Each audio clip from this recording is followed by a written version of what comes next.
राधे राधे। जय जय श्री राधे। श्री हरिवंश राधा वल्लभ लाल की जय हो। सभी संतों हरि भक्तों की जय हो। पूज्य गुरुदेव महाराज की जय हो। युगल जोड़ी सरकार की जय हो। हमारे ठाकुर जी महाराज की जय हो। वृंदावन धाम की जय हो। हरिवंश महाप्रभु की जय हो। जय श्री राधे। बहुत बहुत स्वागत है आपका हमारे चैनल में, जहाँ पे हम भगवान राधा वल्लभ लाल और हमारे हित हरिवंश महाप्रभु के कृपा पात्र संतों की कथाओं का श्रवण कर रहे हैं। तो आइए इसी श्रृंखला में आगे बढ़ते हुए आज हम भक्तिमती विष्णी बाई की कथा का श्रवण करेंगे। जय हो।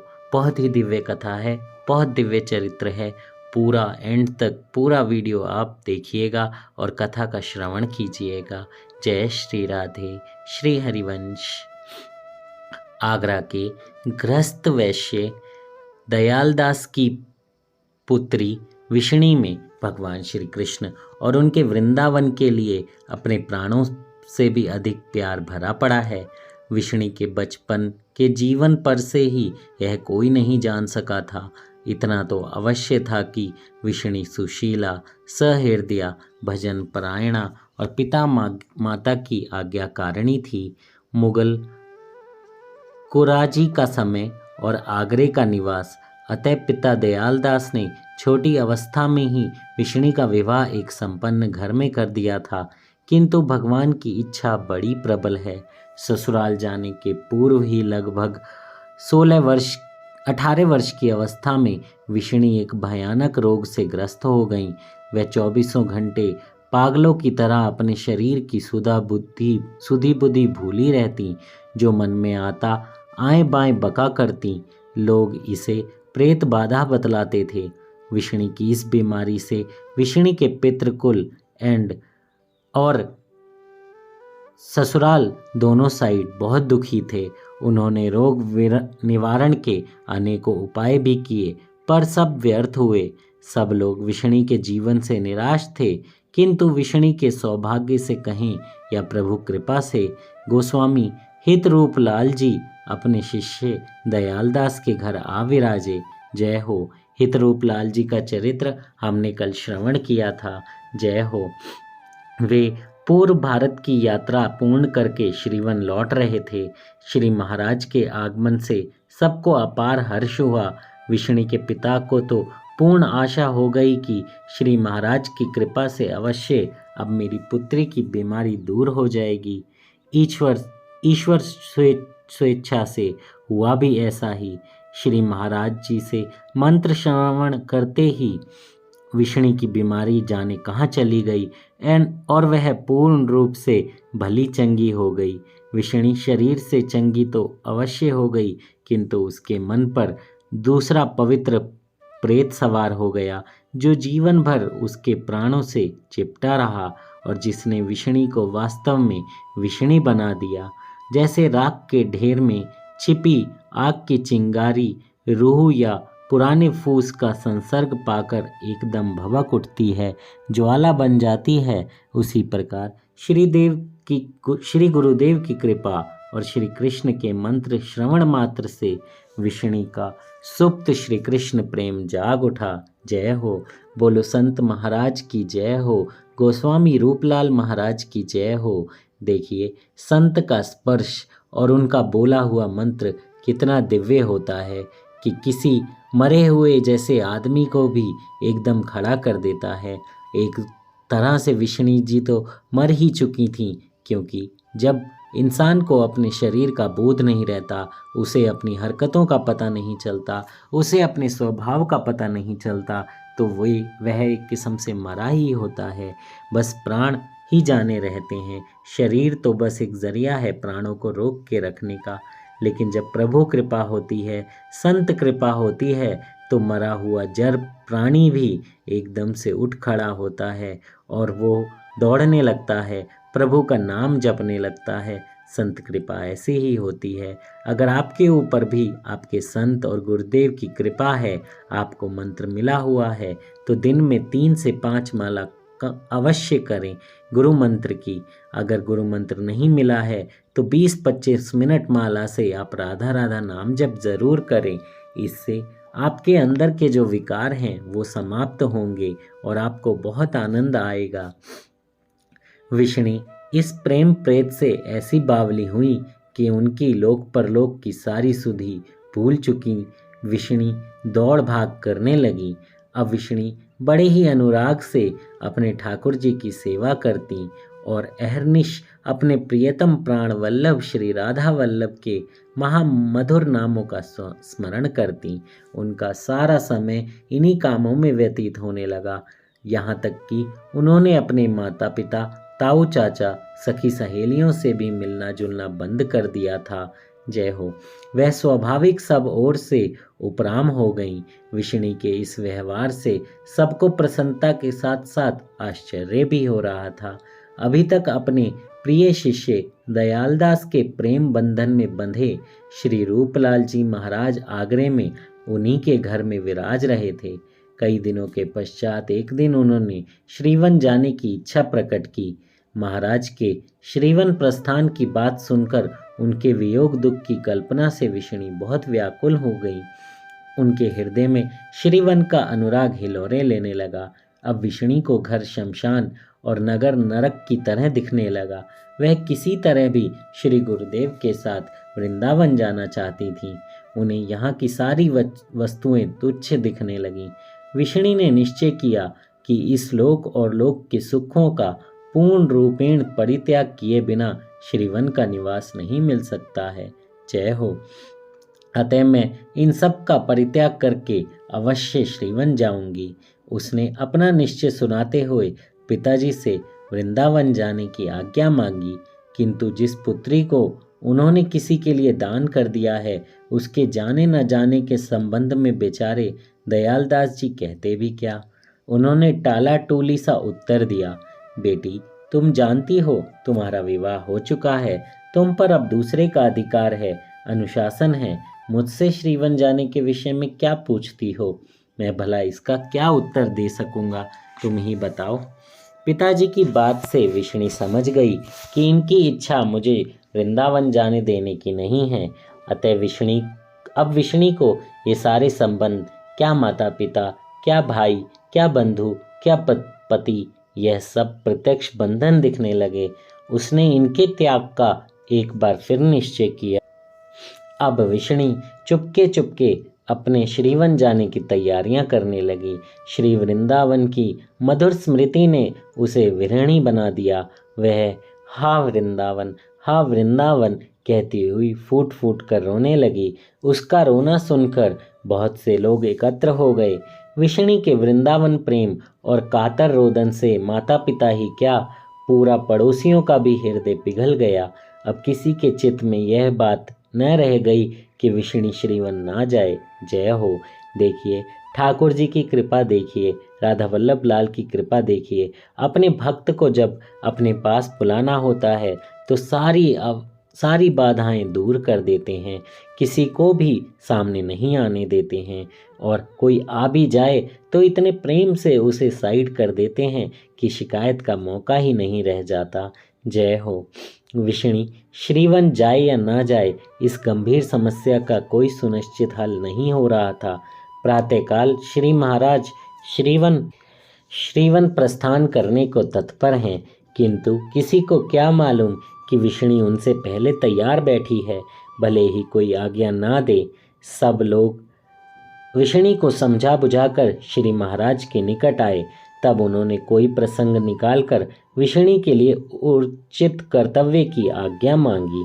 इस पर श्री महाराज ने इतना ही कह दिया कि मैं इसका क्या निर्णय दूं। विष्णु के लिए उचित आज्ञा तो श्री ठाकुर ही देंगे। महाराज के इस आश्वासन से सबको एक प्रकार की शांति का अनुभव हुआ। प्रेम की लीला बड़ी विचित्र है। प्रातःकाल होने वाले प्रस्थान ने सायंकाल दिन का तीसरा पहर प्राप्त कर लिया, क्योंकि उसमें विष्णु के पागलपन ने विशेष साथ दिया। फलतः श्री महाराज से प्रार्थना की गई कि कृपा परवश फिर रुक गए। इधर जब विष्णु के ससुर ससुर ने यह सुना कि हमारी पुत्रवधू पूर्ण स्वस्थ हो गई है, तब वे भी उसी प्रस्थान के दिन अकस्मात विष्णु को लिवा ले जाने के लिए आए। किंतु यहाँ विष्णु तो अपनी दूसरी ही ससुराल यानी हमारे प्रियतम के देश जाने को तैयार बैठी थी, वृंदावन आने को तैयार बैठी थी। घर क्या, पूरा पड़ोस क्या, सब लोग उसे समझा रहे हैं, पर वह किसी की बात नहीं सुनती। उसके मुख पर एक ही बात है कि मैं वृंदावन जाऊंगी, मैं श्रीवन जाऊंगी। विष्णु के ससुराल वालों ने जब यह सुना कि श्री महाराज विष्णु को अपनी आज्ञा से रोक दें, तो उन्होंने महाराज से प्रार्थना करी। किंतु श्री महाराज अच्छी तरह जानते थे कि विष्णु मेरी आज्ञा से अपने शरीर को अवश्य यहाँ रोक रखेगी, पर उसके प्राण तो ना रोके जा सकेंगे और वे अवश्य ही श्रीवन चले जाएंगे। यह सोचकर आपने अपनी ओर से कोई आज्ञा नहीं दी और उसी पूर्व कथित वाक्य को दोहरा दिया, भाई मैं क्या आज्ञा दूं, विष्णु के लिए उचित आज्ञा तो श्री ठाकुर जी ही करेंगे। भगवान की इच्छा ही इच्छा है, क्योंकि केवल वही एक पूरी होती है, शेष सब की इच्छाएं जो कि त्यों रखी रह जाती हैं। तब क्या महत्व है हमारी इच्छाओं का। किंतु खेद तो इस बात का है कि हम तब भी उन इच्छाओं का त्याग नहीं कर सकते, चाहे जीवन भर वे पूरी ना हो। सब लोगों की इच्छा थी कि विष्णु श्रीवन ना जाए, किंतु भगवान चाहते थे इसके विरुद्ध। इसलिए उन्होंने मनुष्यों की इच्छाओं को सहलाते हुए अपनी इच्छा पूर्ण करने की चाल खेली। दूसरे दिन विष्णु रजस्वला हो गई। विष्णु रजस्वला क्या हो गई, मानो उस पर वज्र गिर पड़ा हो। उसे मरणांत कष्ट हुआ। इस बाधा से वह रो रो कर अपने प्रभु से प्रार्थना करने लगी, मेरे प्यारे श्री कृष्ण, मेरे प्यारे राधा वल्लभ, क्यों मुझे इतना तरसा रहे हो। क्या मैं वृंदावन नहीं आ सकूंगी? अब कैसे आ सकूंगी जब तुम ही रूठ गए हो। सवेरा होगा और श्री महाराज श्रीवन चले जाएंगे। सब लोग बैठे विष्णु की श्रीवन जाने और ना जाने की समस्या पर विचार ही कर रहे थे। अचानक उन सब के मध्य से होती हुई एक ज्योति विष्णु के कमरे में प्रवेश कर गई। तब तक विष्णु के पिता ने पूजा गृह से आकर आश्चर्य भरे शब्दों में कहा कि श्री ठाकुर जी अपनी शैया से उड़कर जाने कहाँ चले गए हैं। जय हो, जय हो, विष्णु बाई की जय हो। कितनी पवित्र आत्मा होंगी कि ठाकुर जी खुद मंदिर से उठकर उनके पास चले गए। दयालदास की बात सुनकर सब लोग अचके से रह गए और इधर उधर देखने लगे। कुछ तो ठाकुर जी को खोजने भी लगे, किंतु ठाकुर जी कहीं भाग थोड़े गए थे। वे तो अपनी भक्ति विष्णु के विरह से व्याकुल होकर उसकी गोद में आ विराजे।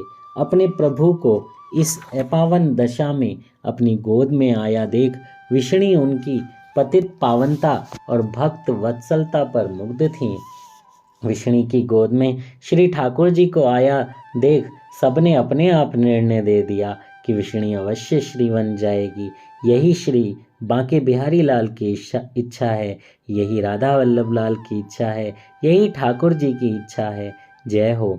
फिर तो सब ने बड़े प्रेम से विष्णु के श्रीवन जाने की तैयारियां कर दी और रजोधर्म के 4 दिन पूरे होने पर 5वें दिन विष्णु आनंद अपने श्रीवन चली गई।